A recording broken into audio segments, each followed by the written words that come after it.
previous classes we had covered chemical properties, physical properties of acids as well as bases. अब हमारा topic है that what do all acids and bases have in common. अभी तक हमने पढ़ लिया कि सभी एसिड्स की केमिकल प्रॉपर्टीज़ क्या होती है, सिमिलियर होती है, but apart from these similar properties there are some points जो कि कॉमन होते हैं सभी एसिड्स के केस में. तो अब हम यही पढ़ने वाले हैं कि ऐसे क्या पॉइंट्स होते हैं जो सभी एसिड्स और सभी बेसिस में कॉमन होते हैं. इसको हम पढ़ते हैं with the help of this activity. इस एक्टिविटी के लिए हम 4 तरह के सोल्यूशन ले सकते हैं: glucose, alcohol, hydrochloric acid and sulphuric acids. अब करना क्या है, हमें एक बीकर में एक कॉर्क में 2 नेल फिक्स करके और उसको 100 ml बीकर में पुट कर देना है. अब इस नेल के दोनों टर्मिनल को हम एक 6 वोल्ट बैटरी, बल्ब और एक स्विच के साथ कनेक्ट कर देते हैं. After this connection we will pour some dilute hydrochloric acid in the beaker and switch on the current. जैसे ही करंट स्विच ऑन करते हैं, effect will observe on this bulb that is attached with this battery and this switch. अब क्या effect observe किया जा सकता है, बल्ब ग्लो भी कर सकता है कुछ केसेस में और कुछ केसेस में बल्ब ग्लो नहीं कर सकता.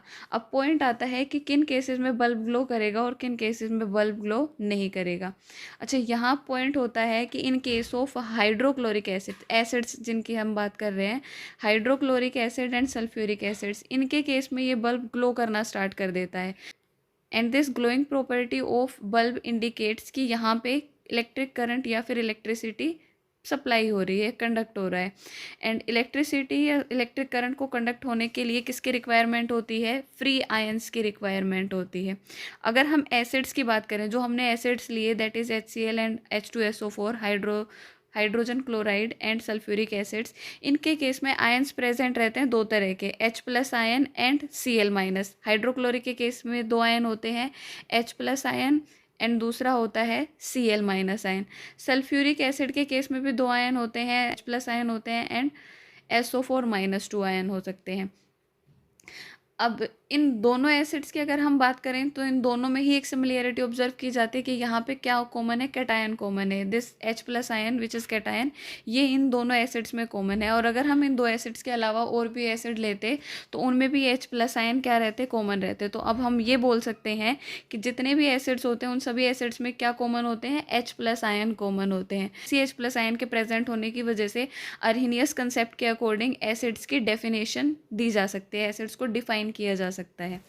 अच्छा, ऐसे ही अगर हम बेसिस की बात करें, if will talk about basis, तो जैसे एसिड्स H+ आयन कंस्टिट्यूट करते हैं, कंडक्ट अपने उसमें कर सकते हैं, ऐसे ही बेसिस क्या, कौन से आयन कंडक्ट कर सकते हैं, कौन से आयन फर्निश करते हैं, OH- आयन. तो अगर हम बेसिस की बात करें then all type of bases, that may be strong base, that may be weak base, सभी बेसिस कौन से आयन रखते हैं, OH- आयन रखते हैं. This is what do all acids and bases have in common.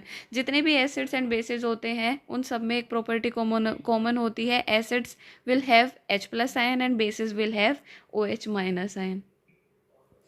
Next is what happens to an acid और a base in water solutions. जब भी हम वाटर में एसिड या बेस को ऐड करते हैं, डिज़ोल्व करते हैं, तो क्या होता है.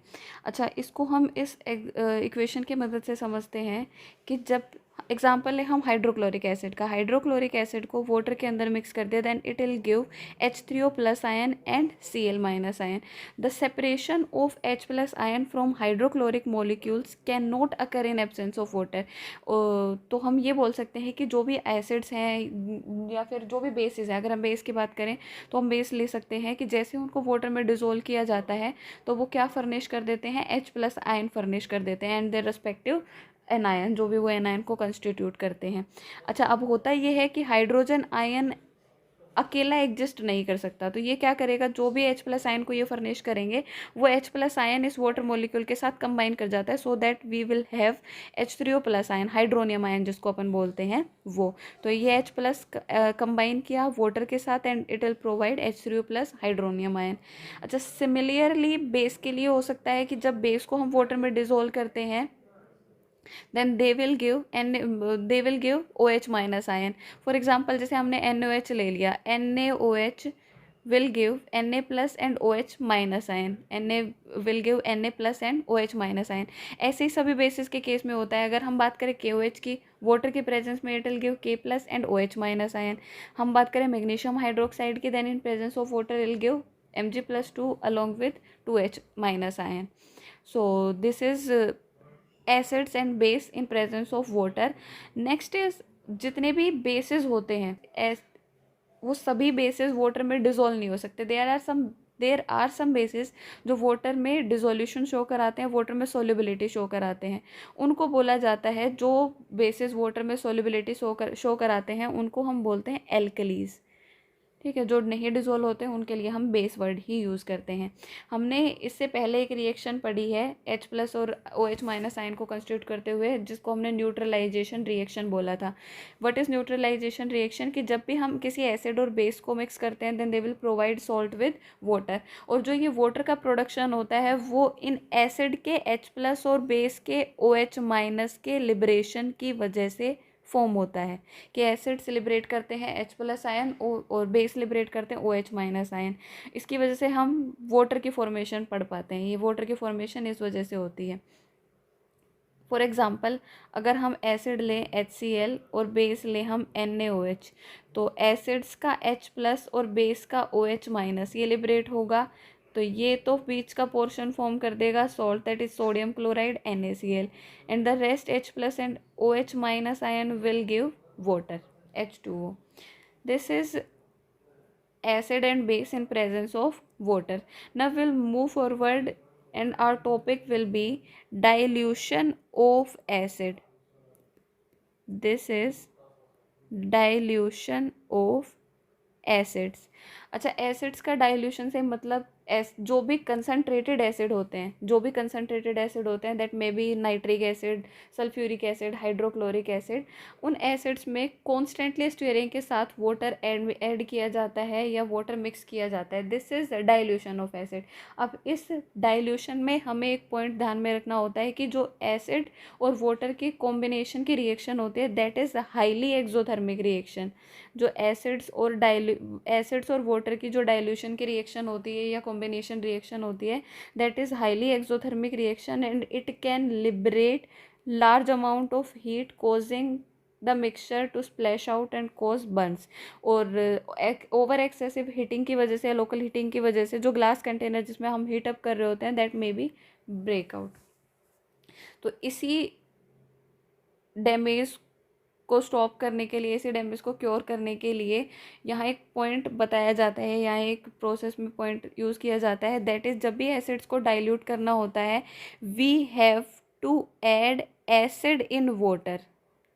We have to add acid in water with constant stirring. हमें कभी भी एसिड में वाटर ऐड नहीं करना, क्योंकि वो हाईली एक्सोथर्मिक रिएक्शन होते हैं. लार्ज अमाउंट में हीट लिबरेट करते हुए वो मिक्सचर को स्प्लैश आउट कर सकती है और डैमेज क्रिएट कर सकती है.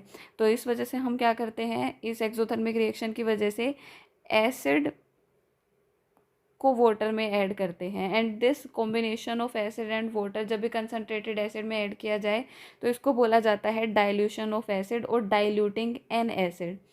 अच्छा, यहाँ मेन इम्पोर्टेंट थिंग इज़ कि जब भी हम किसी कंसनट्रेटेड एसिड को डाइल्यूट करते हैं तो this process that is dilution will decrease the concentration of H3O+ ion और OH माइनस आयन. कि जो भी एसिड है उस, अगर हम एसिड की बात कर रहे हैं तो उसमें H+ आयन और H3O+ आयन प्रेजेंट रहेंगे. अगर हम बेस की बात करते हैं तो उस बेस में OH माइनस आयन प्रेजेंट रहेंगे.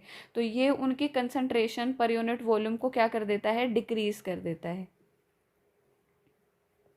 This is diluting an acids. Next topic is how strong are acid और base solution. कि acid और base solution की स्ट्रेंथ के बारे में. अच्छा, हमने एसिड्स और बेस को डिस्टिंग्विश करने के बारे में पढ़ा था, आइडेंटिफाई करने के बारे में पढ़ा था by using acid base indicator. कि हम एसिड और बेस को इंडिकेटर को यूज़ करते थे and we can identify that the given substance is acid और the given substance is a base.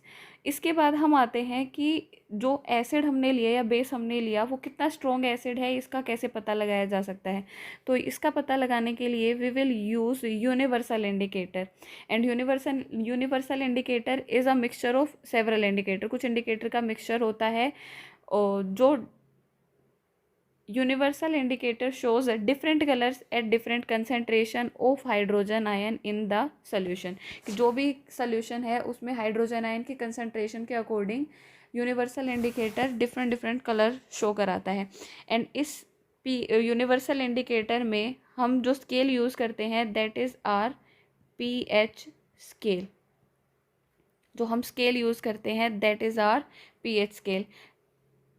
Hair P stands for potency, जिसको हम पावर भी बोल सकते हैं। तो हाइड्रोजन आयन की पावर को जब स्केल की फॉर्म में रिप्रेजेंट किया जाए तो उसको हम पीएच स्केल बोलते हैं। And pH scale is used as universal indicator, जिसकी मदद से हम किसी भी सोल्यूशन या किसी भी एसिड और बेस के बारे में बता सकते हैं that particular acid is strong acid और वीक एसिड। और बेस की अगर हम बात करें तो स्ट्रॉन्ग बेस और वीक बेस दोनों के बारे में हम बता सकते हैं by using this pH scale. अच्छा, this is the pH scale जो यूज़ करते हैं। अब इसमें नंबर होते हैं 0 to 14, ये 0 to 14 नंबर अलाइन होते हैं। अगर किसी भी सोल्यूशन का pH 7 है then that solution will be neutral, and if we move towards 7 to 0 then acidic nature goes on increasing। और acidic nature increase होने का मतलब कि H प्लस आयन की concentration भी increase हो रही है। and if we will move towards 14 from 7 to 14 then basic nature will increase। and basic nature increase होने का मतलब decrease in H plus ion की concentration, और we can say increase in OH minus ion की concentration, कि यहाँ OH minus ion की concentration increase हो जाती है। This is the pH scale along with the different colors according to the acidic strength और acidic property, जिसमें हम 0 से लेके और 14 तक अलाइन करते हैं। There are some examples like gastric acid, there are some example like gastric acid, gastric juice, lemon juice, pure water, milk of magnesia, sodium hydroxide. तो जब भी इनके पीएच की बात होती है तो इनका पीएच होता है sodium hydroxide have highest pH that is 14, milk of magnesia have pH value 10, pure blood and pure water have pH value 7.4, gastric juice have pH value 1.2, lemon juice have pH value 2.2। तो जब lemon juice को pH scale पे pour किया जाता है then it will shows this type of colour. ऐसे अगर हम सोडियम हाइड्रोक्साइड की बात करें तो सोडियम हाइड्रोक्साइड को जब pH स्केल पे पोर किया जाता है then the sodium hydroxide will show pH scale will show this type of color। So this is the strength of acid and base, and strength of acid and base only and only depend on the number of H plus ion। ये हम पहले भी पढ़ चुके हैं कि H plus ion के concentration या number of H plus ion के अकॉर्डिंग हम एसिड्स को या बेसिस को स्ट्रॉन्ग एसिड या स्ट्रॉन्ग बेस बोल सकते थे। अगर कोई कम्प्लीटली अपने H प्लस आयन को फर्निश कर देता है, अगर कोई सोल्यूशन कम्प्लीटली अपने H प्लस आयन को फर्निश कर देता है then that solution will be strong acid. और अगर कोई एसिड कम्प्लीटली अपने H प्लस आयन को फर्निश नहीं कर पाता that means that is weak acid. Next is importance of pH in our everyday life. हमारी एवरीडे लाइफ में पीएच की क्या इंपॉर्टेंस होती है? सबसे पहली इंपॉर्टेंस है, सबसे पहली एप्लीकेशन होती है कि our plants and animals are pH sensitive. तो होता ये है कि ह्यूमन बॉडी एक नैरो पीएच रेंज में ही सर्वाइव कर सकती है and that is from 7.0 to 7.8। अब जब भी इसमें रेन वाटर का पीएच ऐड होता है, वो रेन वाटर जिसका pH 5.6 that is acid rain, उसका पीएच ऐड होता है तो वो रिवर्स वगैरह में इस पानी में मिक्स होके उसके पीएच को क्या कर देता है, लो कर देता है। और जैसे ही पीएच लो होता है तो एक्वेटिक लाइफ जो रिवर वगैरह में प्रेजेंट होती है उनका सर्वाइवल क्या हो जाता है, डिफ़िकल्ट हो जाता है। Next application is what is pH of the soil in your backyard. अच्छा, ह्यूमन एंड एनिमल्स के साथ साथ एक्वेटिक एनिमल्स के साथ साथ प्लांट्स के लिए भी पीएच रेंज, प्लांट्स के हेल्दी ग्रोथ के लिए भी पीएच रेंज का स्पेसिफिक होना नेसेसरी है। अगर ये पीएच वेरी करता है उनकी हेल्दी ग्रोथ के पीएच रेंज के हिसाब से तो वो हार्मफुल हो सकता है, वो उनकी ग्रोथ को रोक सकता है। Next is pH of our digestive system. It is very interesting to note that our stomach produces hydrochloric acid। अब ये हाइड्रोक्लोरिक एसिड जो भी डाइजेशन की प्रोसेस होती है, फूड डाइजेशन होता है, उसको कंटिन्यू करने में, उनको प्रोसेस करने में हेल्प करता है। ड्यूरिंग डाइजेशन स्टमक में जो एसिड प्रेजेंट होता है या एसिड का जो प्रोडक्शन होता है वो बहुत ज़्यादा बढ़ जाता है, और इस बहुत ज़्यादा एसिड के प्रेजेंट होने की वजह से, एसिड का लेवल बहुत ज़्यादा होने की वजह से स्टमक में पेन और इरिटेशन अराइज हो सकती है, and this problem is known as acidity. To lower down और to get rid of this pain और एसिडिटी, कुछ केमिकल सब्सटेंसेस यूज़ किए जाते हैं जो बेस को कंस्टिट्यूट करते हैं, and these substances are known as antacids. And सब common example of antacids are milk of magnesia, जिसको हम मैग्नीशियम हाइड्रोक्साइड बोलते हैं, या फिर इसके अलावा कोई भी माइल्ड बेस होता है जिसको हम इस पर्पज़ के लिए यूज़ कर सकते हैं। Next is pH change as cause of tooth decay. Tooth decay starts when pH of the mouth is lower than 5.5। अच्छा, टूथ इनेमल जो होती है, अपने जो टूथ पे जो इनेमल होती है, लेयरिंग होती है, that is made up of calcium phosphate, और ये ह्यूमन बॉडी का सबसे हार्डेस्ट पार्ट होता है, हार्डेस्ट सब्सटेंस होता है जो ह्यूमन बॉडी में प्रेजेंट होता है। कैल्शियम फॉस्फेट कभी भी वाटर में डिजोल्व नहीं हो सकता, डिजोल्व नहीं हो सकता, but it can be corroded when pH lower down than 5.5। अगर pH 5.5 से कम हो जाता है तो जो कैल्शियम फॉस्फेट की लेयर प्रेजेंट होती है वो कोरोड हो जाती है, और जैसे ही वो कोरोड होगी, डिग्रेड होना शुरू होती है, तो टूथ डिके अराइज होना शुरू होता है। Bacteria present in our mouth produces acid by degradation of sugar and food particles remaining in mouth after eating. So सबसे अच्छा मेथड यही होता है टूथ डिके को स्टॉप करने के लिए या क्योर करने के लिए, then that we have to clean the mouth after eating food, और वी कैन यूज़ टूथपेस्ट जिनका नेचर होता है जनरली बेसिक, जो भी बेसिक सब्सटेंस टूथपेस्ट में प्रेजेंट होता है वो उस एसिड को न्यूट्रलाइज कर देता है। Next is self defence by animals and plants through chemical warfare. जब भी हनी बी स्टंग करती है then it produces methanoic acid at that particular place which can cause burning pain. तो उस बर्निंग पेन को कम करने के लिए we can use some mild bases like baking soda on that particular area which gives relief. Next is salts. सबसे पहले तो हमने सॉल्ट्स की प्रिपरेशन की रिएक्शन पढ़ी थी, नर neutralization reaction and many more reaction जो हमने एसिड्स की एंड बेसिस की केमिकल प्रॉपर्टीज़ के साथ पढ़ी थी। उनमें बहुत सारी केमिकल प्रॉपर्टीज़ में सॉल्ट्स का प्रोडक्शन हो रहा था, जिसमें सबसे कॉमन होती है neutralization reaction. What is neutralization reaction? जिसमें एसिड एंड बेस कंबाइन करके प्रोड्यूस करते हैं सॉल्ट अलोंग विद वाटर। ठीक है, ऐसे ही बहुत सारी केमिकल प्रोसेस थी जिनमें सॉल्ट्स का प्रोडक्शन होता है। देन दो सॉल्ट्स में भी पोटेशियम सल्फेट हो सकते हैं, K2SO4, CuSO4, NaCl, या फिर NaNO3 एटसेट्रा। ये सभी सॉल्ट्स प्रेजेंट हो सकते हैं, ये सभी सॉल्ट्स की फॉर्मेशन की जा सकती है। Now point is family of salt. हमने अभी तक जितने ये एसिड्स के एग्जाम्पल, सॉल्ट्स के एग्जाम्पल पढ़े, that is K2SO4 potassium sulphate, sodium sulphate Na2SO4, calcium sulphate CaSO4। Similarly अगर हम बात करें और आगे तो sodium carbonate Na2CO3, sodium chloride NaCl, ammonium chloride NH4Cl।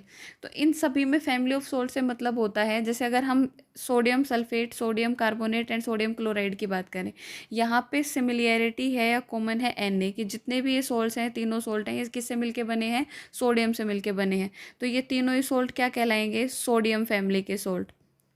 ठीक है, these all are known as sodium family salt. ऐसे ही पोटेशियम फैमिली के सॉल्ट हो सकते हैं, कैल्शियम फैमिली के सॉल्ट हो सकते हैं, या फिर क्लोराइड फैमिली के सॉल्ट हो सकते हैं। इनको बोला जाता है family of salt. Next is pH of salt. Salt का पीएच वेरी करता है, सॉल्ट्स का पीएच वेरी करता है according to pH of acid and base. If strong acid की अगर हम बात करते हैं और स्ट्रॉन्ग बेस की बात करते हैं, तो जो सॉल्ट फॉर्म होता है उसके लिए पीएच वैल्यू होती है 7 और उसका नेचर होता है न्यूट्रल। सिमिलरली अगर हम weak acid and weak base की बात करें, weak acid and weak base, इस टाइम भी जो सॉल्ट फॉर्म होगा दैट विल बी न्यूट्रल, जिसका pH होगा 7। If we will talk about strong acid and weak base, तो यहाँ जो सॉल्ट फॉर्म होता है उसका नेचर होता है एसिडिक, क्योंकि pH की वैल्यू होती है लेस देन 7। जिसकी स्ट्रेंथ ज़्यादा है सॉल्ट में वही प्रॉपर्टी देखने को मिलती है।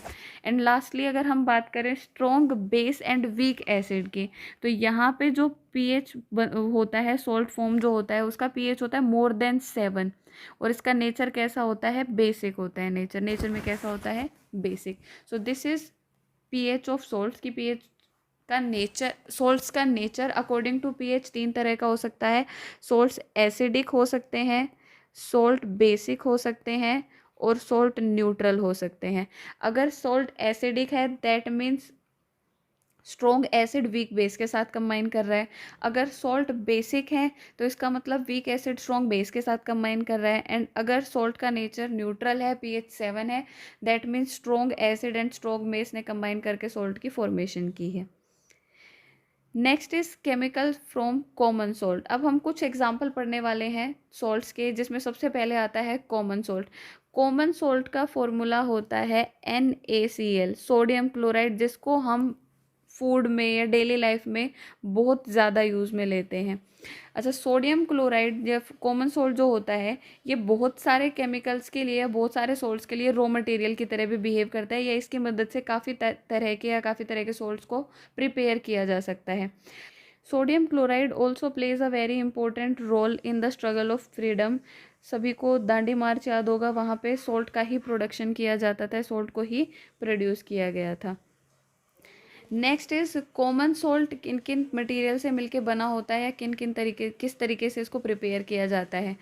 सबसे पहले तो यही आ गया, कॉमन सॉल्ट और रॉ मटेरियल फॉर केमिकल्स। काफ़ी सारे केमिकल्स को प्रिपेयर करने के लिए, जैसे कि ब्लीचिंग पाउडर है और बेकिंग सोडा है, वॉशिंग सोडा है, इन सबको प्रिपेयर करने के लिए हम किसका इस्तेमाल लेते हैं, कॉमन सॉल्ट का, NaCl का। तो ये रॉ मटेरियल की तरह भी बिहेव करता है।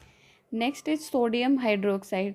सोडियम हाइड्रोक्साइड का फॉर्मूला होता है NaOH। सोडियम हाइड्रोक्साइड का फॉर्मूला होता है NaOH। अब जितने भी सॉल्ट्स के एग्जांपल हम पढ़ने वाले हैं इनमें सबसे इंपॉर्टेंट होता है इनका common name, chemical formula, as well as इनकी प्रिपरेशन एंड देयर यूजेस। ठीक है, तो सबसे पहले अगर हम सोडियम हाइड्रोक्साइड की बात करें, सोडियम हाइड्रोक्साइड का फॉर्मूला होता है NaOH, केमिकल नेम होता है सोडियम हाइड्रोक्साइड। एंड किस तरीके से इसको प्रिपेयर किया जाता है, तो जो प्रोसेस इस्तेमाल में लेते हैं हम सोडियम हाइड्रोक्साइड को प्रिपेयर करने के लिए, दैट इज क्लोर एल्कली प्रोसेस। ये होती है क्लोर एल्कली प्रोसेस। जब भी सोडियम क्लोराइड का एक्वस सोल्यूशन, मतलब कि NaCl + H2O, जिसको हम बोलते हैं ब्राइन, ठीक है, ब्राइन को जैसे हीट किया जाता है then it will produce sodium hydroxide, chlorine and hydrogen gas. अच्छा, इसको हम इसी जो प्रोडक्ट फॉर्म हुए हैं इन्हीं के वजह से इसको क्लोर एल्कली प्रोसेस बोला जाता है। यहाँ पे क्लोर जो वर्ड है ये टेंस करता है क्लोरीन को, एंड दिस बेस की फॉर्मेशन इंडिकेट्स एल्कली, तो ये प्रोसेस का नाम बन जाता है chlor alkali process. And in this chlor alkali process chlorine given off होती है एट एनोड, हाइड्रोजन गैस होती है कैथोड पे, एंड सोडियम हाइड्रोक्साइड जो फॉर्म होता है that is formed near the cathode. तो this is hydrogen at cathode, this is chlorine at anode, and this is sodium hydroxide. Next example of salt is bleaching powder.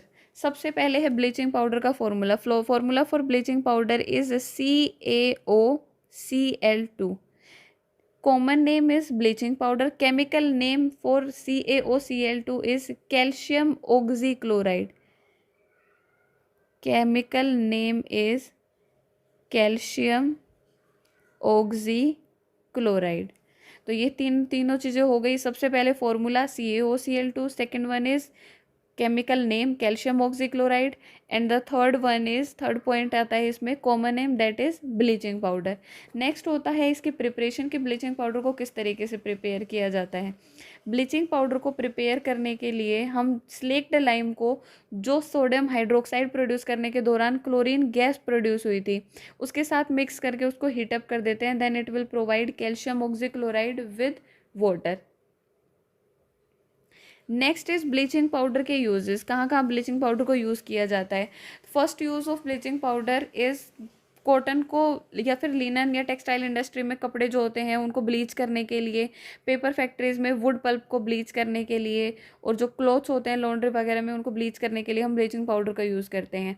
Second is bleaching powder behaves as an oxidising agent in many chemical industries. Third is bleaching powder is use for disinfecting drinking water to make it free from germs. जब भी water को disinfect करना हो तो वहाँ disinfectant के तौर पे हम ब्लीचिंग पाउडर को यूज़ कर सकते हैं। Next chemical is baking soda. तो इसमें भी हमें वही सारी चीज़ें पढ़नी है। सबसे पहले बेकिंग सोडा का formula that is NaHCO3। Next is baking soda का chemical formula that is sodium hydrogen carbonate. And third one is इसका common formula that is baking soda. इसके बाद हम आते हैं प्रिपरेशन पे। तो प्रिपरेशन के लिए sodium chloride, water and carbon dioxide along with ammonia, इनको हीटअप किया जाता है तो ये दो प्रोडक्ट प्रोड्यूस करते हैं। First one is ammonium chloride and second one is sodium chloride, इन दो को प्रोड्यूस करते हैं। If we will heat sodium hydrogen carbonate then it will produce sodium carbonate, water and carbon dioxide। sodium carbonate को produce करता है along with water and carbon dioxide। lastly हम पढ़ते हैं sodium hydrogen carbonate that is baking soda. इसके uses, सबसे पहला use होता है कि बेकिंग पाउडर को प्रोड्यूस करने के लिए या बेकिंग पाउडर को बनाने के लिए बेकिंग सोडा को यूज़ किया जाता है। अच्छा, बेकिंग पाउडर क्या होता है? ये मिक्सचर होता है कोई भी माइल्ड एडिबल एसिड और बेकिंग सोडा का, इन दोनों को जब कंबाइन किया जाए तो वो बेकिंग पाउडर बन जाता है। जैसे एसिड जो हम यूज़ करते हैं edible acid that may B tartaric acid etcetera. Next है बेकिंग पाउडर को जब हीट किया जाता है वाटर के मिक्सचर में तो ये रिएक्शन अराइज करती है कि NaHCO3 प्लस H प्लस। अब ये H प्लस किसी भी एसिड से मिल सकता है क्योंकि हम बेकिंग पाउडर में एक एडिबल एसिड ऐड करते थे that may B tartaric acid या फिर कोई भी एसिड जो एडिबल हो, तो वो उस एडिबल एसिड से H प्लस प्रोड्यूस होता है। तो जब भी इस मिक्सचर को हीट किया जाता है तो ये प्रोड्यूस करता है carbon dioxide, water and sodium salt of acid. और ये जो कार्बन डाइऑक्साइड का प्रोडक्शन है, इसी प्रोडक्शन की वजह से इसको बहुत सारी बेकिंग इंडस्ट्री में केक वगैरह बेक करने के लिए इसको यूज़ किया जाता है, क्योंकि कार्बन डाइऑक्साइड जो भी ब्रेड होती है, केक होती है, उसको सॉफ्ट और स्पंजी बनाने का काम करता है, उसको राइज करने का काम करता है। नेक्स्ट होता है सोडियम हाइड्रोजन कार्बोनेट को एंटा एसिड के इंग्रेडिएंट के तौर पे भी यूज़ किया जाता है क्योंकि सोडियम हाइड्रोजन कार्बोनेट का नेचर एल्कलाइन होता है। तो जो भी एक्सेस एसिड स्टमक में प्रोड्यूस होता है या फिर किसी लिविंग सरफेस पे प्रोड्यूस होता है, ये उसको इजीली न्यूट्रलाइज कर सकता है। थर्ड एप्लीकेशन या थर्ड यूज़ होता है इसका कि sodium hydrogen carbonate also used as soda acid fire extinguisher, कि जो भी फायर एक्सटिंग्विशर होते हैं उनमें इसको सोडा एसिड के तौर पे यूज़ किया जा सकता है। Next salt is washing soda. सबसे पहले है वॉशिंग सोडा का chemical formula for washing soda is Na2CO3.10H2O। Common naming होती है वॉशिंग सोडा। केमिकल फॉर्मूला होता है सोडियम बाइकार्बोनेट डेकाहाइड्रेट, ये केमिकल नेमिंग होती है इसकी। अच्छा, सोडियम बाइकार्बोनेट डेकाहाइड्रेट या फिर वॉशिंग सोडा हम बोल सकते हैं इसको। इसकी बात की जाए तो इसका नेचर होता है बेसिक, और जब भी हम सोडियम कार्बोनेट को 10H2O के साथ मिक्स कराते हैं, इसको हाइड्रेट कराते हैं, then it will provide sodium bicarbonate along with 10H2O molecule. Next is uses of washing soda. Washing soda के यूजेस क्या क्या होते हैं, कहाँ कहाँ वॉशिंग सोडा को यूज़ किया जाता है। सबसे पहला यूज़ होता है वॉशिंग सोडा को ग्लास, सोप या पेपर इंडस्ट्रीज़ में यूज़ करते हैं। नेक्स्ट होता है सोडियम कंपाउंड, जैसे बोरेक्स होता है, बोरेक्स को मैन्युफैक्चर करने के लिए हम वॉशिंग सोडा को यूज़ करते हैं। थर्ड एप्लीकेशन होती है कि क्लींजिंग, डोमेस्टिक पर्पज़ में, घर वगैरह में जो क्लीनिंग पर्पज़ के लिए यूज़ करते हैं वहाँ भी सोडियम कार्बोनेट को यूज़ किया जाता है।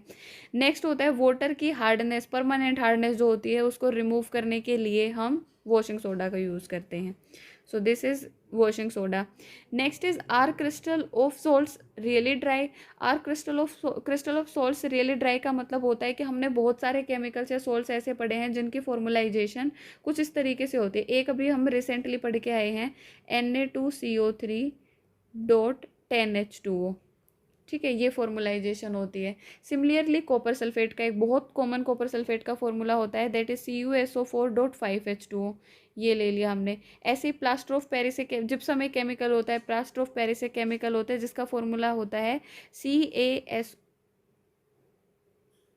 जिसका फॉर्मूला होता है CaSO4.2H2O. तो इनमें जो H2O के मॉलिक्यूल प्रेजेंट हैं, तो ये जो मॉलिक्यूल प्रेजेंट है उनकी वजह से मॉइस्चर प्रेजेंट रहता है इनके अंदर. तो जो मॉइस्चर प्रेजेंट है वो डायरेक्टली इसको वेट ना करके ये थोड़ा सा मॉइस्ट फॉर्म में या नमी वाली अवस्था में रहते हैं. और जो वाटर मॉलिक्यूल प्रेजेंट होते हैं इनको वाटर ऑफ क्रिस्टलाइजेशन बोलते हैं, कि किसी भी पर यूनिट सॉल्ट या one formula unit of salt में कितने fix number of water molecule present होते हैं, ये वाटर ऑफ क्रिस्टलाइजेशन कहलाता है. तो अगर किसी भी क्वेश्चन में ऐसे पूछा जाए फॉर्मूला देके कि what are water of crystallisation, तो उसमें जितने वो H2O के मॉलिक्यूल प्रेजेंट है वो सभी क्या होते हैं, वाटर ऑफ क्रिस्टलाइजेशन. जैसे वॉशिंग सोडा की बात करें तो 10 आते हैं, कॉपर सल्फेट की अगर बात करें तो 5 होते हैं, जिप्सम की अगर बात करें तो 2 होते हैं. सबसे लास्ट आता है, सबसे last example, plaster of Paris. Plaster of Paris का फॉर्मूला होता है, केमिकल फॉर्मूला होता है CaSO4.12H2O. नेक्स्ट होता है इसका केमिकल नेम होता है calcium sulphate hemihydrate. Calcium sulphate is this, hemi का मतलब होता है हाफ और H2O का मतलब हाइड्रेट, तो इसका क्या बन जाता है नाम, calcium sulphate hemihydrate. Plaster of Paris को प्रिपेयर करने का मेथड होता है या प्रिपरेशन की रिएक्शन होती है कि जब भी जिप्सम को हीट किया जाता है 373 केल्विन, जिप्सम का फॉर्मूला होता है ये CaSO4.2H2O. तो जब भी जिप्सम को हम 373 केल्विन पे हीट करते हैं तो ये दो चीज़ें प्रोड्यूस करता है. सबसे पहला होता है CaSO4.12H2O एंड सेकेंड प्लस इसके साथ आता है कि 1.5 H2O मॉलिक्यूल इसके पास पेयर रह जाते हैं या फिर ये रिमूव कर देता है. तो ये जो प्रोडक्ट बना इसको बोला जाता है प्लास्टर ऑफ पेरिस, जिसको हम आम बोलचाल भाषा में POP बोल देते हैं. नेक्स्ट आता है प्लास्टर ऑफ पेरिस के यूजेस. प्लास्टर ऑफ पेरिस को बहुत वाइडली यूज़ किया जाता है इन आवर डेली लाइफ. सबसे पहले हम इसको टॉयज़ बनाने के लिए यूज़ कर सकते हैं, डेकोरेशन मटेरियल बनाने के लिए इसको यूज़ किया जाता है. जो भी सरफेसेस वगैरह होते हैं नॉन लिविंग सरफेसेस, उनको स्मूथ करने के लिए प्लास्टर ऑफ पेरिस का इस्तेमाल करते हैं. तो और मेडिकल इंडस्ट्री में प्लास्टर ऑफ पेरिस को यूज़ किया जाता है to fix broken bones. Medical industry में यूज़ किया जाता है टू फिक्स broken bones. तो this is plaster of Paris. Plaster of Paris की प्रिपरेशन की रिएक्शन, प्लास्टर ऑफ पेरिस का formula, chemical name, common name and lastly plaster of Paris के uses.